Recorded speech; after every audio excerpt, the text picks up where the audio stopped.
Welcome back to Thank God You're Not My Child. Remember, it's a comedy podcast. It definitely is. And this one, you're going to need to have your drink. I'm going with my trusty old blue margarita. Remember, you can go with an iced coffee if that's what you need. And I promise not to call you a wimp because you're not drinking, okay?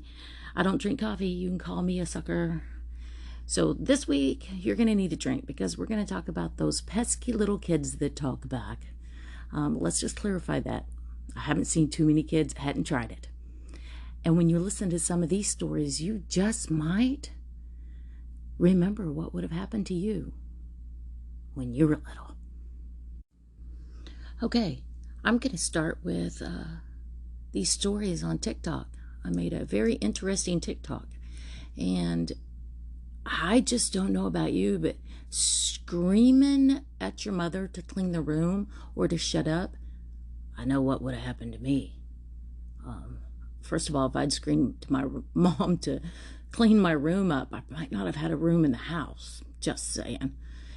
And shut up, I don't know about you, that's a bad word. And to tell your mom or your dad to shut up, you might be picking yourself up off the ground. But the worst one I saw was a teenager. And I understand teenagers are hard to live with. I get it. I raised two, helped out with plenty more. And I think God makes babies so sweet and beautiful looking. So when they hit teenagers, you remember how cute they were and you won't kill them. Because, I mean, really, you can't kill. You can't kill them. You just got to love them. Even when you have one like this, little boy, I'm gonna say little boy because he was a teenager, but oh my gosh, he not only said get the fuck out of my face, he slammed a chair down when he was walking out of a room.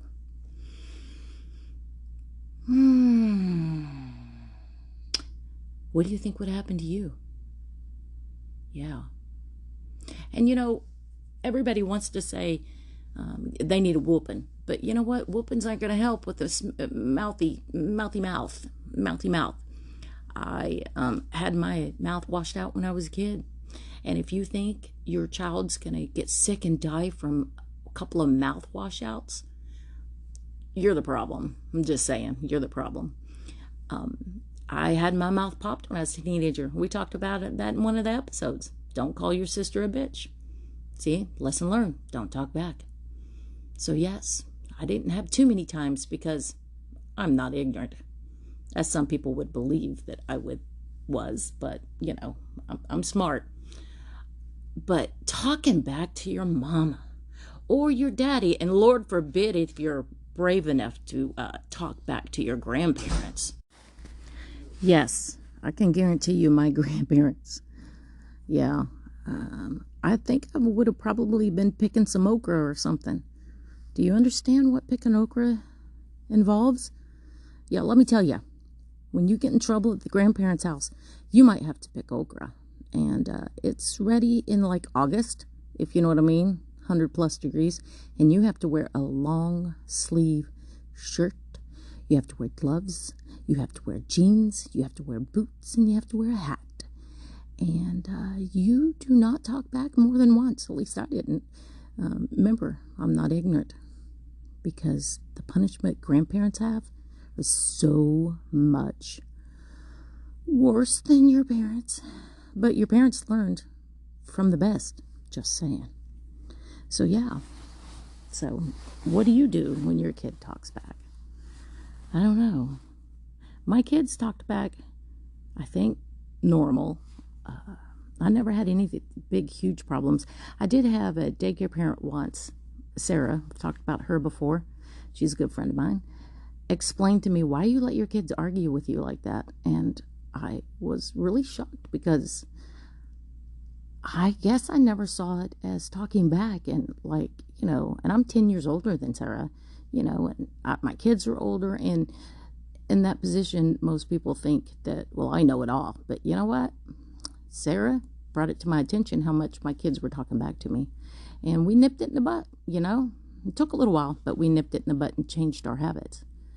Yeah, because when they get to be teenagers, talking back could be a very rough discussion that they're having with you. You just gotta, that respect thing, the respect thing is huge nowadays, you know? So yeah, just remember. I mean, now, don't slap your kid down so hard you're gonna bust their mouth open and blood everywhere and all, because, you know, nowadays, that'll send you to jail. You'll lose your kids. So you got to think wisely. Sometimes it's not always putting your hand on a child. Sometimes it's picking okra. Yeah, something as simple as picking okra. See, I only had to do that once at my grandparents'. And I'm telling you this, one time, and I'm 54 years old. Yes, I'm 54 years old. And I still remember that. And still, to this day, would not talk back to my parents or my grandparents. All because of that okra one time. Yes. I just don't. Nope, don't think so. So I'm going to go ahead and go on to a reader story. It's just a short story. Not very long. But it comes around to where, do you remember those days that you could be standing like at Walmart and you could see a kid climbing up on a shelf and he might get hurt, and you could say, don't climb up there, man, that, you know, you're going to fall and hurt yourself. And you didn't get ridiculed by the mother for talking to their child. You know, it's that whole village thing. Now, I'm not saying put your hand on a child, but there's reasons. They are reasons. And this story is one of them.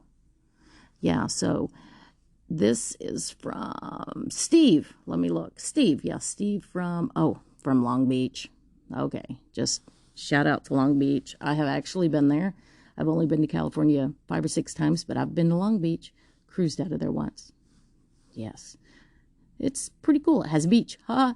But anyway, Steve said that he was standing at a stoplight. You know, you have to stand there. Not like the small town I'm in. We don't even have a stop sign or a stoplight. But you have to wait for it to go green so you can walk. And in big towns, I get it. And there's a kid there really close to the street. And there wasn't really anybody noticeable around him. But surely one of these people was his parents or his dad or his mom. And a car was coming, and this kid starts to fall off. Steve said he literally would have been hit by this car. And so he grabbed his arm and pulled him back so he would not fall in front of this car. And this man comes up and tells him that he needs to keep your fucking hands off my kid. And Steve says, he looks at the guy and says, dude, that car would have hit your kid. Your kid was falling and would have been hit by this car. And he said the response he got from that man was the most ignorant thing he had ever heard in his life. Okay, are you ready for it? If that guy killed my son, I'd kill him. You know what? It doesn't matter. Steve said, he looked at him and said, are you serious? Your kid still would be dead. And you're grabbing at me for making sure he didn't fall into the way of this car. Okay. Hey, whoever's the dad to that kid, I know you're not listening to this, but I wish you would, because I don't care who you are. If somebody saves your kid's life like that, because you're probably too far into your phone or too far into something to even notice your kid is in the way of maybe dying, you know what? You need to be thanking him, not bitching at him. When I read that, I was like, I couldn't believe it. I couldn't believe it. I couldn't believe it. And you might be at the point where you couldn't believe it either. So, yeah. So, Steve, thank you for helping that boy. Because, you know what? Even though the dad was an ass, that boy didn't get hurt. So, Steve, you're our hero this week. Steve from Long Beach. Thank you for sending that story in, because it makes us realize, you know what? It does take a village to raise your kid, and choose wisely on your village, because you don't want someone in your village to be like that dad, an ignorant asshole. So yeah, thanks, Steve. Yes, we're going to go on to one of my stories from Daycare Land, from the days of Queen of the Crazy House. Yes, and we're going to call this little boy Henry. I love that name, Henry. Anyway, it was Henry's first day. Him and his sister started, and it was going really good. He was 4. So, a new daycare when you're 4 can be rough. And we're having breakfast, and I've interviewed the mom. I know issues she's having, the whole bit. And so we were having breakfast, and he said he was done. And he ate pretty good. And I said, well, you need to drink your milk. And he says, I don't drink milk. Well, his mom had already told me that she needs him to drink the milk. And regardless of what you think about milk, just keep it to yourself. If mom wants him to drink that milk, he needs to drink that milk. I'm going to back mom up. So I was like, well, you know what, Henry? You need to drink the milk because the milk's good for you. And when you're done, you can get up, clean your mess up and get up. And he sat there for probably about 10 minutes, and a couple of kids are finishing eating. I mean, because, I had 10 kids. So we have family-style breakfast and stuff. So I'm sitting there, and he's like, yeah, well, I'm done. I'm not drinking my milk. And I'm like, well, Henry, your mama said you need to drink all your milk. And so you need to finish your milk. And he goes to scream at me and tell me that my mom would never say that because my mom doesn't tell me what to do. Henry, I don't know where you think you live, but you're not getting up. And I'm going to let your mom know that you said that. And drink your milk because I'm 100% sure your mom is the boss because I know your mom. So I'm not sure. I think it's first day. He's first day. 4-year-old's going to test you. And if you don't think a 4-year-old's going to test you on their first day at a new daycare, I'm not sure exactly where your thinking comes from.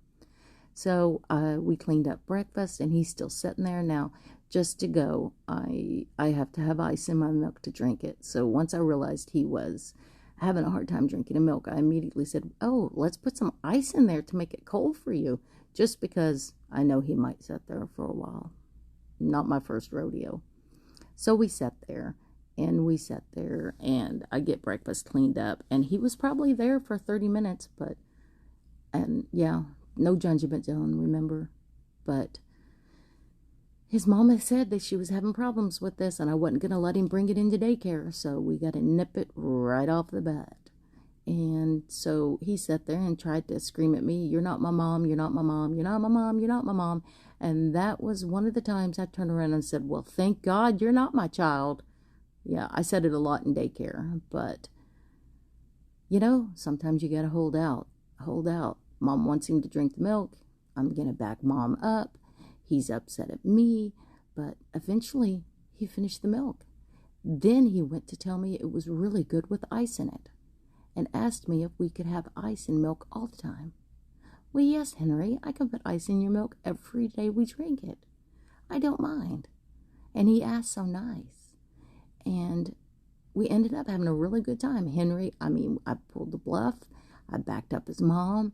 Yes, it was a rough 30, 45 minutes of him being upset, but he got over it. He realized he liked ice in his milk.